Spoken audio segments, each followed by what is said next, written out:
नमस्कार दोस्तों, कैसे हैं आप सभी। तो दोस्तों, मैं उम्मीद करता हूं कि मेरा पहला सेशन आपको अच्छा लगा होगा। तो आज मैं हाजिर हूं आपके सामने अपना दूसरा सेशन लेके, ऑनलाइन परिंदे, जो मेरा यूट्यूब चैनल है।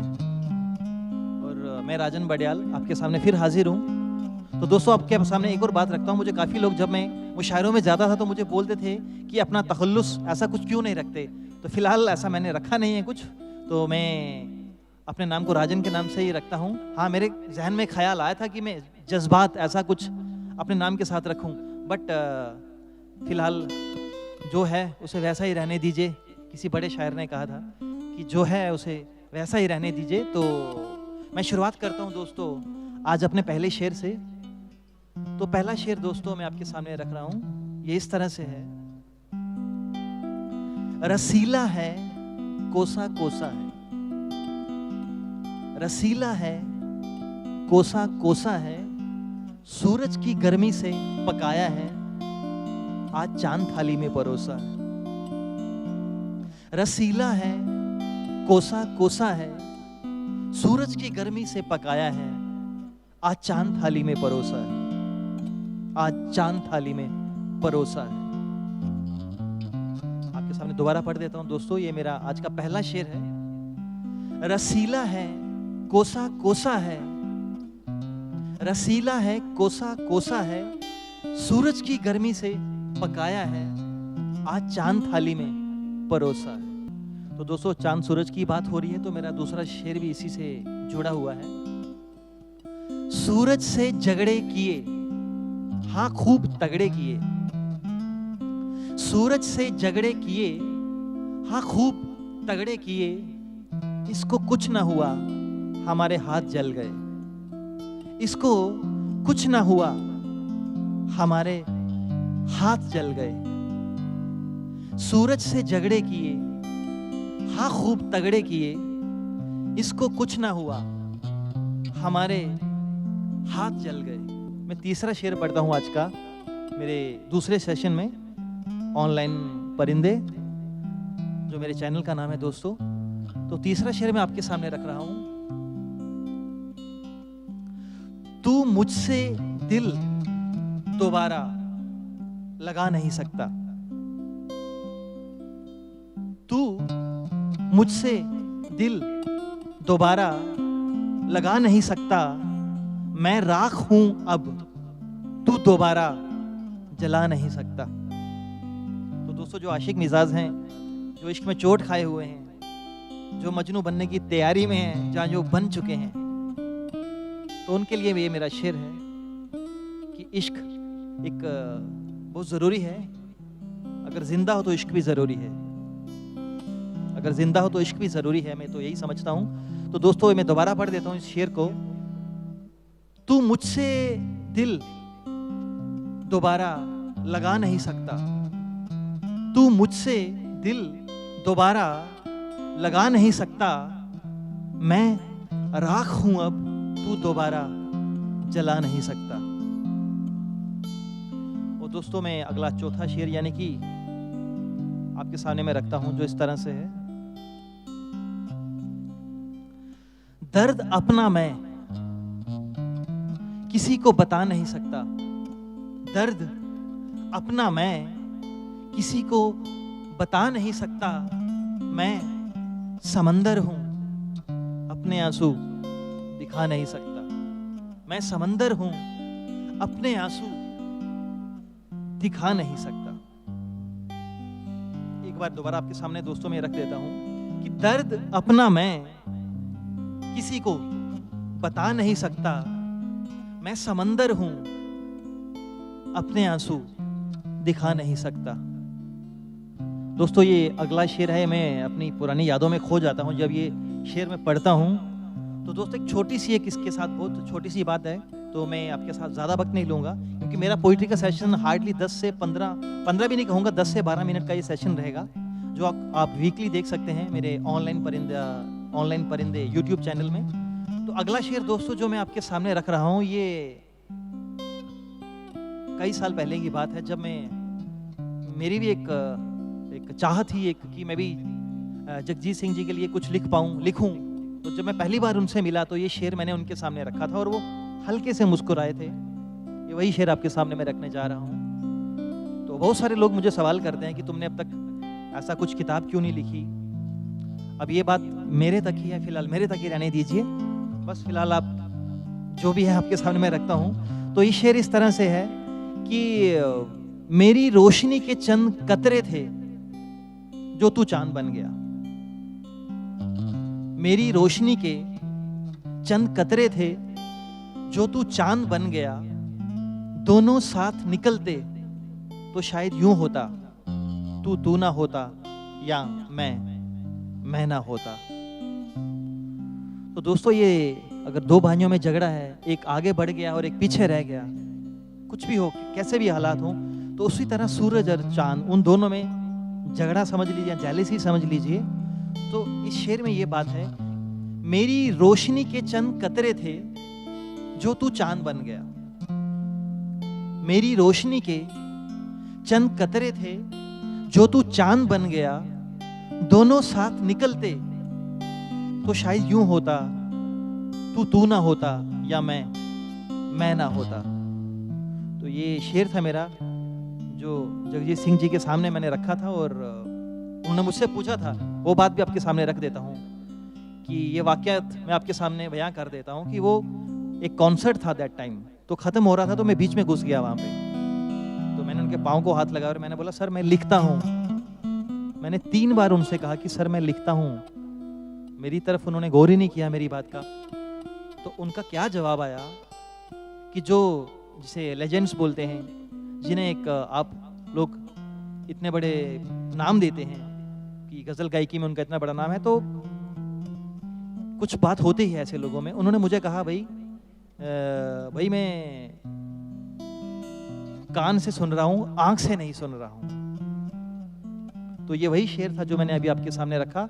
और एक शेर और था, वो शेर पढ़ने के सुनने के बाद उन्होंने मुझसे मेरा नाम पूछा था। बस ये शेर आपके सामने रखूंगा, उसके सामने 2-4 आज के चंद शेर और रखूंगा मैं आपके सामने आज के सेशन में। वो शेर जगजीत सिंह जी ने जब मेरा नाम पूछा था, तो उससे पहले का शेर मैं आपके सामने रखता हूं। दोस्तों, ये शेर हर आदमी की जिंदगी को बयां कर सकता है। तो अपने अपने तरीके से आप इसे समझ सकते हैं। अपने हालातों से इंसान किस किस दौर में गुजरता है कुछ पाने के लिए, अपनी चाहतों के लिए, अपना घर बनाने के लिए, अपने आप को बनाने के लिए, अपने परिवार को बनाने के लिए, समाज को बनाने के लिए, देश को बनाने के लिए। तो ये शेर आपके सामने मैं रखता हूं। जला इसलिए रोशनी तेरा एहसास कर लूं तो बुझ जाऊंगा। जला इसलिए रोशनी तेरा एहसास कर लूं तो बुझ जाऊंगा। जला फिर बुझ ना सका, तरसता रहा, तरसता हूं अब भी मैं उन अंधेरों के लिए। दोस्तों, मैं दोबारा पढ़ देता हूं इसे। जला इसलिए रोशनी तेरा एहसास कर लूं तो बुझ जाऊंगा। जला फिर बुझ ना सका, तरसता रहा, तरसता हूं अब भी मैं उन अंधेरों के लिए। तो दोस्तों, ये शेर पढ़ने के बाद उन्होंने मुझे ऊपर देखा, तो बोलते हैं, भाई तेरा नाम क्या है? तो मैंने कहा, सर मेरा नाम राजन है। तो बोलते हैं, राजन नहीं, पूरा नाम क्या है? तो मैंने कहा, सर मेरा नाम राजन बडियाल है। तो दैट टाइम उनके जो सेक्रेटरी थे उनको बोला कि भाई इनका मेल आईडी ले लो और कुछ गजल या नज़म इनको बोलो अच्छी लिख के भेजें। तो मैंने भेजे भी उनको। तो दैट टाइम मेरी जीमेल की आईडी नहीं होती थी, ये भी आपको बता दूं, मेरी याहू की आईडी होती थी। तो मैंने उनको रात को 1:30 उनके सेक्रेटरी को मेल किया। तो हार्डली कुछ उनसे मिलता जुलता राब्ता बनता रहा। उनके कॉन्सर्ट जब भी होते थे मैं जाता रहता था वहाँ पे, उनके जो भी म्यूजिशियंस हैं उनसे मिलता रहता था। तो एक दिन ऐसे ही मैंने न्यूज़ देखी कि तो बहुत बुरा लगा मुझे देख के कि शायद मेरा नसीब ही नहीं था कुछ उनके लिए कुछ लिख पाने का। तो एक ये दौर था, ये वक्त था जो आपके साथ मैंने साझा कर दिया, आपके सामने बात रखी। तो मेरे लिए बहुत लाजमी था ये शेर। वो जहां भी होंगे इस शेर को वो दोबारा सुन रहे होंगे कि जला इसलिए रोशनी तेरा एहसास कर लूं तो बुझ जाऊं। जला इसलिए रोशनी तेरा एहसास कर लूं तो बुझ जाऊंगा।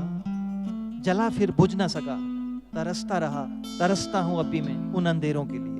तो दोस्तों, आज के चंद 2-3 शेर में और रखूंगा आपके सामने। उड़ गया था जो परिंदा घर से कई रोज पहले, उड़ गया था जो परिंदा घर से कई रोज पहले, इश्क चखता था रोज, इश्क की खातिर वापिस लौट आया, इश्क की खातिर वापिस लौट आया। दोस्तों दोबारा पढ़ देता हूं मैं इस शेर को। उड़ गया था जो परिंदा घर से कई रोज पहले, उड़ गया था जो परिंदा घर से कई रोज पहले, इश्क चखता था रोज, इश्क की खातिर लौट आया। बस दोस्तों 2-3 शेर और आपके सामने रखूंगा मैं आज के सेशन के लिए।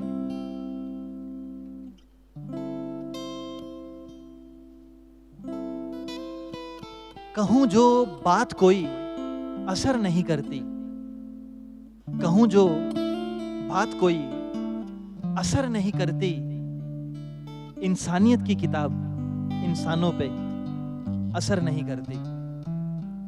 कहूं जो बात कोई असर नहीं करती, इंसानियत की किताब इंसानों पे असर नहीं करती।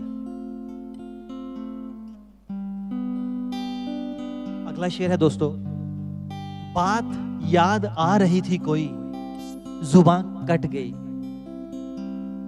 बात याद आ रही थी कोई, जुबान कट गई, बात मुंह में ही घुल गई। बात याद आ रही थी कोई, जुबान कट गई, बात मुंह में ही घुल गई। तो कभी कभार दोस्तों ऐसा हो जाता है कि आप कोई बात याद कर रहे होते हैं तो आपकी जुबान कट जाती है, तो आपके घर वाले बुजुर्ग बोल देते हैं कि जरा आराम से, तुम्हारा ध्यान कहीं और है, तुम कहीं और हो। तो इसी तरह से एक ख्याल आया मेरे जहन में, तो एक चंद लफ्ज कागजों पे उतार दिए थे। बात याद आ रही थी कोई, जुबान कट गई, बात मुंह में ही घुल गई। बात याद आ रही थी कोई, जुबान कट गई, बात मुंह में ही घुल गई। और जुबान का जिक्र हो रहा है दोस्तों। मैं जब भी कुछ शेर पढ़ता हूं तो अभी एक शब्द को लेके, जैसे जुबान का मैंने जिक्र किया, तो जुबान से जुड़े ही फिर मैं साथ में ऐसे अशार लिख देता हूं, मुझे भी थोड़ी आसानी हो जाती है आपके सामने रखने में। तो दोस्तों जुबान से जुड़ा ये आखिरी शेर है आज के सेशन का, जो मैं आपके सामने अभी रख रहा हूं। बांध के एक बात, बांध के एक बात जुबान के एक कोने में रख दी है। बांध के एक बात जुबान के कोने में रख दी है। वक्त आएगा जब, वक्त आएगा जब जुबान पे ले आऊंगा मैं फिर वो बात। वक्त आएगा जब जुबान पे ले आऊंगा मैं फिर वो बात। और दोस्तों बातों का जिक्र चला है तो बहुत जरूरी हैं बातें। यही बातें हैं जो आप आजकल आप फेसबुक में रिकॉल करते हैं, अपनी मेमोरीज में जब उसे स्क्रॉल करते हैं तो आपको पिछले साल की वही बात याद आ जाती है, जिसके साथ वक्त गुजारा होता है वो पल याद आ जाते हैं। तो बस इन्हीं चंद लफ्जों को, इन्हीं चंद बातों को मैंने कुछ लफ्जों में उतारा है। बातों को संभाल कर रखो, बातों को संभाल कर रखो, पुरानी हो जाएं तो ये अचार बन जाती हैं, प्यार बन जाती हैं। बातों को संभाल कर रखो, पुरानी हो जाएं तो ये अचार बन जाती हैं, प्यार बन जाती हैं। थोड़ा थोड़ा इन्हें जुबान पे रखो तो स्वाद आएगा, गुजरा हुआ वक्त याद आएगा, हर बात याद आएगी फिर, हर बात याद आएगी फिर। इसे एक बार दोबारा पढ़ देता हूं मैं दोस्तों। बातों को संभाल कर रखो, बातों को संभाल कर रखो, पुरानी हो जाएं तो ये अचार बन जाती हैं, प्यार बन जाती हैं। थोड़ा थोड़ा इन्हें जुबान पे रखो तो स्वाद आएगा, गुजरा हुआ वक्त याद आएगा, हर बात याद आएगी फिर, हर बात याद आएगी फिर। बातों को संभाल के रखो, पुरानी हो जाएं तो ये अचार बन जाती हैं, प्यार बन जाती हैं। तो दोस्तों ये मेरा आज का सेशन था। तो ये मेरा दूसरा सेशन था ऑनलाइन परिंदे का। मैं उम्मीद करता हूँ अगले हफ्ते हम फिर मिलेंगे इस ऑनलाइन परिंदे इसी चैनल पे। तो आप देखते रहिए और आपके जो भी सुझाव हैं, आपके जो भी कमेंट है मेरे लिए, आप बाकायदा मुझे कमेंट्स में लिख सकते हैं। आप क्या नया सुनना चाहते हैं और क्या मैं आपके व्यूज़ है मेरे लिए। I am thankful to all of you. Thank you. और देखते रहिए, महसूस करते रहिए। और जैसा मैंने पहले भी कहा था कि महसूस आदम कहीं भी किसी जगह कर सकता है। जैसे ऑनलाइन आप मुझे देख सकते हैं, महसूस कर सकते हैं, तो आप मुझे किसी भी जगह पर कहीं भी हो महसूस कर सकते हैं। तो महसूसियत को बनाए रखिए। तो आज का सेशन मैं यहीं ख़त्म करता हूँ। Thank you. Take care. आराम से रहिए, मुस्कुराते रहिए। Thank you.